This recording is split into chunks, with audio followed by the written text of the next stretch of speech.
In 2000, River Network created the James Compton River Achievement Award. Jim was a founding board member of River Network and dedicated his life to protecting rivers and humanity. He also gave one of the shortest acceptance speeches, declaring, "I just love rivers." Jim was a man who, despite his passing, continues to remind us how to live fully. Martin Luther King Jr. said, "Our lives begin to end the day we become silent about things that matter." As we continue our fight for clean water, if we refuse to remain silent, we will keep Jim's spirit alive with us.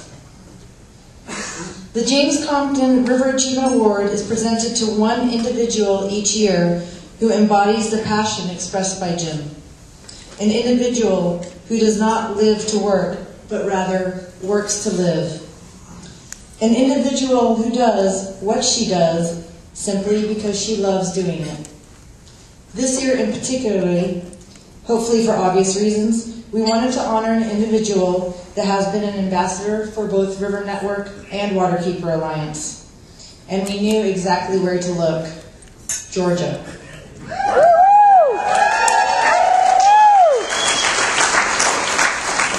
In Georgia, goldfish may not be given away to entice someone to enter a game of bingo. Donkeys may not be kept in bathtubs. You cannot live on a boat for more than 30 days during the calendar year. And it is illegal for one to make a disturbing noise at a fair. 2.5% of Georgia is covered in water. 4,606 dams over 25 feet high sit on 70,000 stream miles. Like Alabama, Georgia also has one scenic river, the Chattooga. A river made famous by a movie that can be summed up as "Paddle faster, I hear a banjo."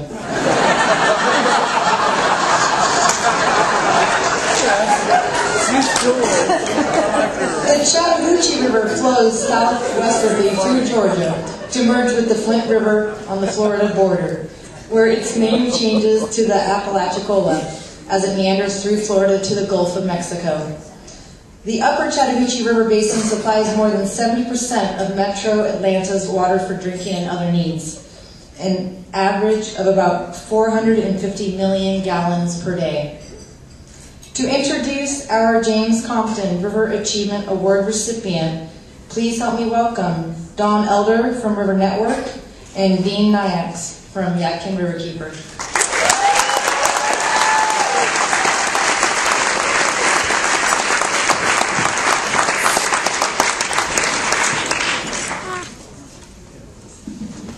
What a night, what a room, what an honor to be here. And to help introduce my dear friend and personal river hero, Sally Bethea.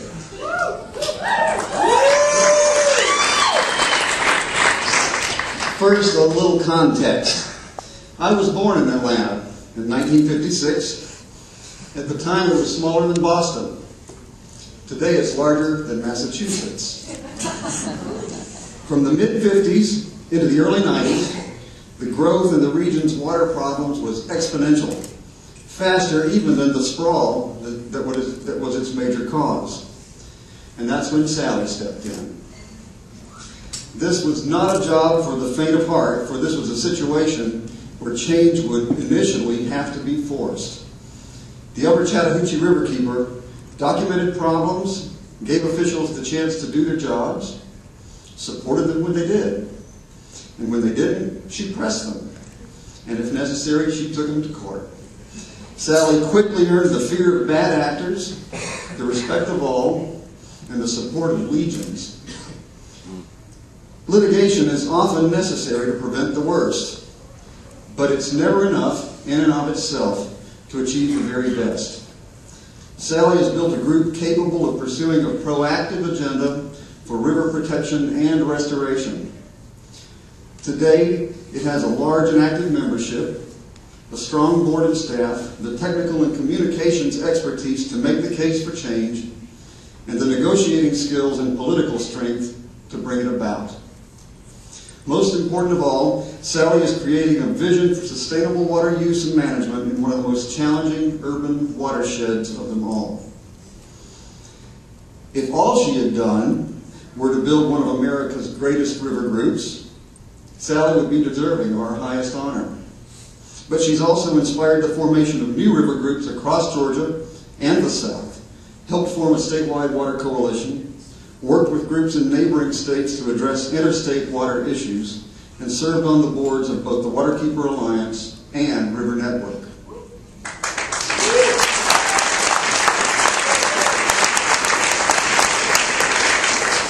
Sally served on River Network's board with highest distinction for a maximum term of 9 years.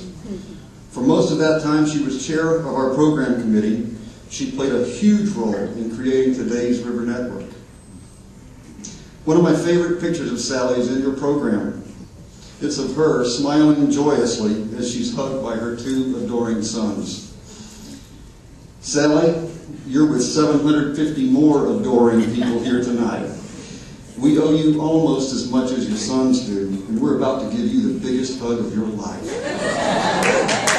Dean, would you please set the stage? Thanks, Don. And before I get to Sally, I just want to recognize Don Elder for all his work at River Network. Many of the people in the Waterkeeper family know Don. He's instrumental to this movement as backer, and Andy Wilner is to the Waterkeeper movement. And I have little doubt that you might be getting this award someday, Don, so thank you for all your work.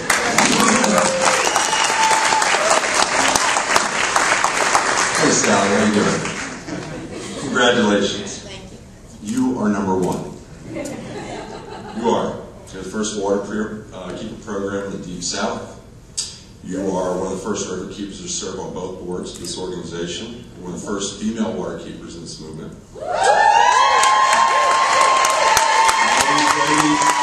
Thank you. You're one of the longest serving water keepers. And if you look at some of the old pictures, you know, you got Backer and Andy and all these like Gordon's Fisherman type, right? Here comes Sally today. Ping along. Hey y'all, this is some exclusive boys club. Well, I want in. And as Don was saying, you know, over time, just the program that you developed, I mean, you have the legal arm, we all know about that, and she was instrumental in having one of the largest Clean Water Act suits in history, suing Atlanta. But she also has a lobbying presence, works with watershed groups across the whole state. Programs like Get the Dirt Out, we're engaging hundreds of people to get out and work on clean water issues in their communities, floating classroom, education outreach, just all these different ways of engaging people in clean water issues. And you know, it's a program that I think like Black Warrior, Riverkeeper, Mobile Bay, and certainly I've tried to replicate, not that I've really figured it out completely yet, but what has really impressed me the most is your tenacity. You know, that you have done, you know, having done this job for 11 years, I know how hard it can be. You know, you deal with the board and staff turnovers and all the problems with the grants and all that. But as if that wasn't bad enough, you know, you have sometimes these things in your own personal life that can really challenge you. And for 18 years, you've reached into that well, you've dug deep, and you've continued to thrive and grow this program. And last year, when you told me that you had one of the best staff you ever had, that you were more inspired than ever, I just can't tell you how much it inspired me personally for all the great work you do. And you should just be very proud of that. And that's what this award is about. So you've earned respect, as Don was saying, from polluters, lawmakers across the board. For those who don't know, the former governor wrote a letter of recommendation for Sally. But that would never happen for me. You know, and from your peers here, obviously, and you know, certainly your children. And I know you, Sally, you probably just say, well, they just think I'm just mom, right? So I called your son Charles, and wait till you hear what he had to say. This is where the Sally Bethea roast starts. I'm just kidding. I told him about this night and how special it was and what this meant and all these people would be here. He basically sent me this email. He said, like clean water, you come to take your mother for granted, especially perhaps a mother who protects clean water. My mom has been as vital and important to me and my brother as water to drink, and we can never thank her enough for that. We love you, Mom, and we're so proud of you. And so really, Sally, what this ward is about is that, you know, your children will tell their children that you are a rock star, and that you are a pioneer, and that you are a visionary, and that you fought for something good, you fought for something right, you fought for the future. And that's what this ward is about. And so as Don was saying, we've got about 700 friends here to celebrate with you and all the River Heroes tonight. So Sally, you are #1 again. You're the first water keeper to receive the Jim Compton Lifetime Achievement Award. Congratulations.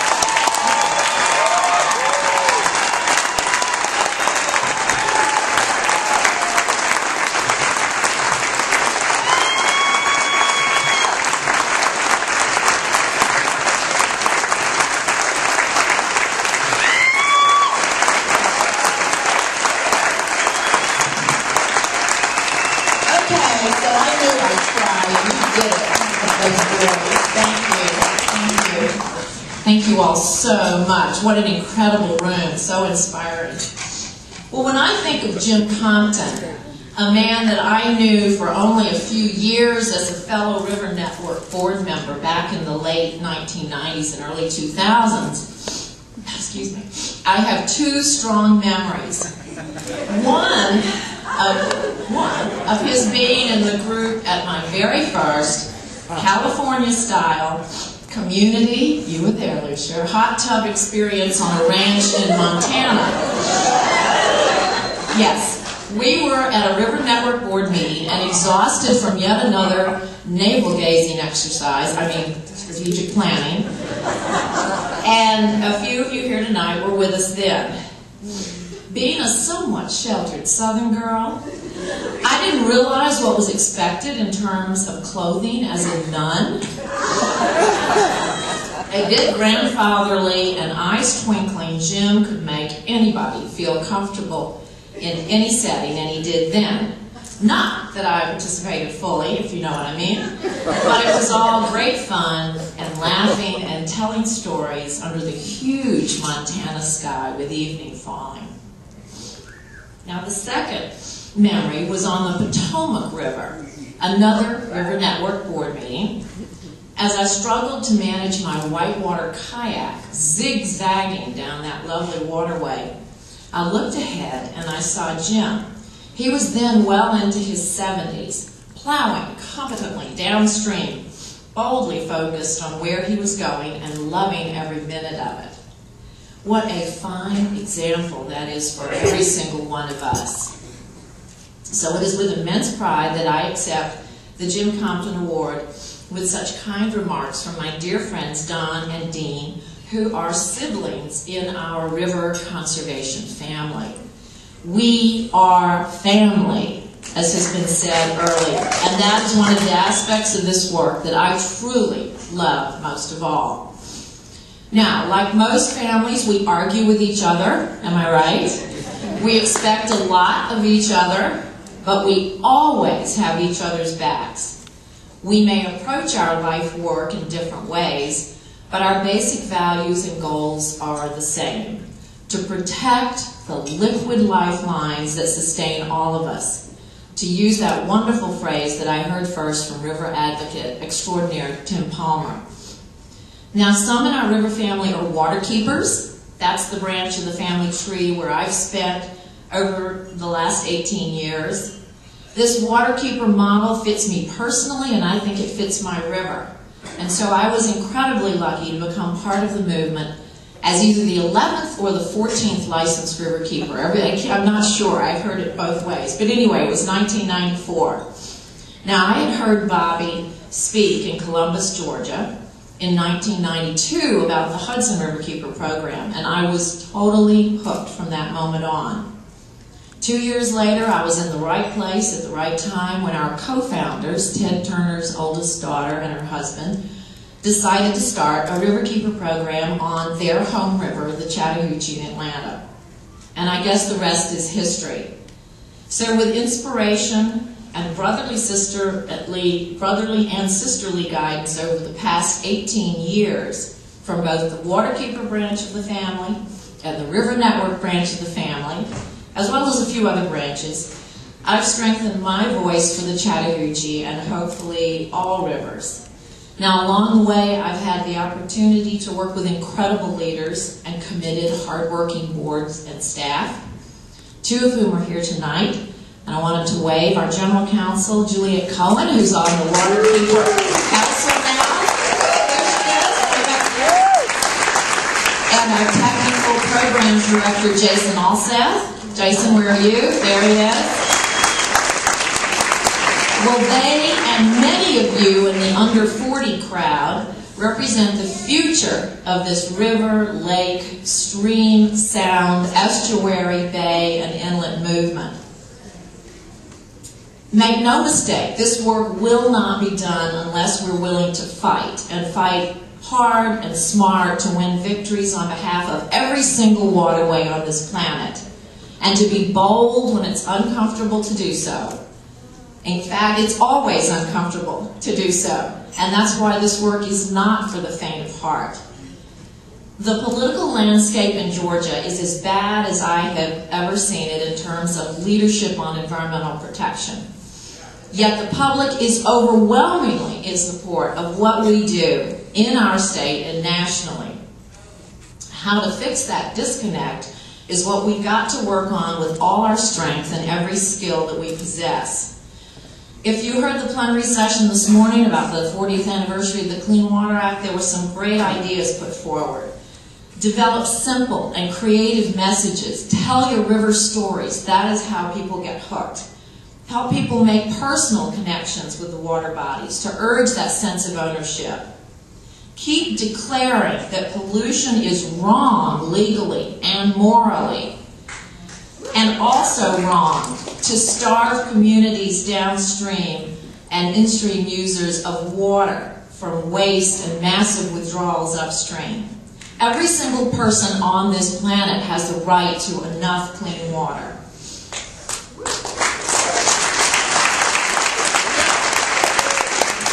Martin Luther King Jr. said, "We have no time for the tranquilizing drug of gradualism." Now, while he was talking about civil rights, he could just as easily have been talking, of course, about the protection of our natural resources. So this conference between River Network and the Waterkeeper Alliance is a dream that many of us have had for a long time. A magnificent opportunity to learn from each other and re-inspire each other to stay the course, knowing that our sisters and brothers are doing the same thing around this country and, in fact, around the world. Thank you.